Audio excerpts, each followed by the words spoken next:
মহানবী বলে তারে কেউ বা ডাকে, আমি ডাকি প্রিয়তম। সুবহানাল্লাহ বলবেন না? মহানবী বলে তারে কেউ বা ডাকে, আমি ডাকি প্রিয়তম। সে আমার ধ্যান, ভালোবাসা, প্রেম, মধুময় মনোহর স্বপ্ন সম।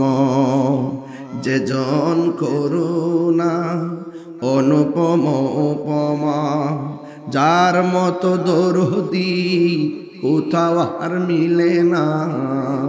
যে জন করুণা অনুপম উপমা, যার মতো দরদি কোথাও আর মিলে